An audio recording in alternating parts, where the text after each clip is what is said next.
a drugo zato što mislim da u ovom vremenu, braćo i sestre, izuzetno je važno, pa makar jednom mjesečno, da svaka džamija ima ovakvu dužinu. Makar jednom mjesečno. Da se Bošnjaci muslimani sastanu, da se Bošnjaci muslimani okupi, da Bošnjaci muslimani jedni nešto drugima kažu i da ovi drugi u stvari njima nešto kažu. Jer živimo u vremenu fitnika. Koliko moje sjećanje doseže, a ono doseže nekih 25-27 godina, vjerovatno ima stariji koliko sjećanje može dosegnuti. Allah najbolje zna, ali teže je stanje za islam i muslimane Hamu pa nije bilo. Teže je stanje i veće kušnje za islam i muslimane nisu bile. Ako uzmemo onaj period rata i agresije na Bosnu, od 92. do 95. vi znate kako je to bilo teško.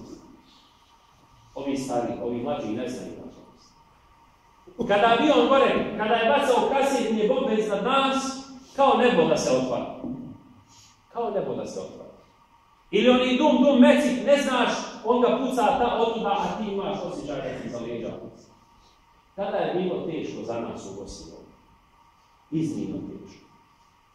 Cijeli islamski svijet je tada bio Haman Parat. Islamski svijet se malo svijestio na naših kriva. Danas, braćo, uzvišeni Allah je nas dao vidite u ljepoti, u toploti, u njegovoj kući, u njegovom smiraju. A islamski svijet danas gori.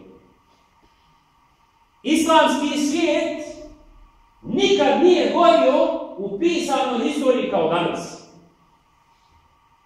Islamski svijet nikada nije ratovao ovoliko koliko ratuje danas. Od svih ratova koji se vodili i koji se danas vode, 90% slučajeva je proljevanje muslimanske krvi. 90% slučajeva je proljevanje muslimanske krvi.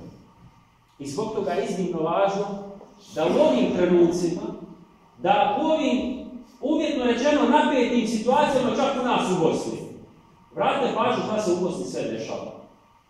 Kakve se sve stvari podmeću, kakve se sve stvari sceniraju, ko nam sve igra oko glave i razmišlja. Vjerujte, zato je iznimno važno da malo više razgovaramo.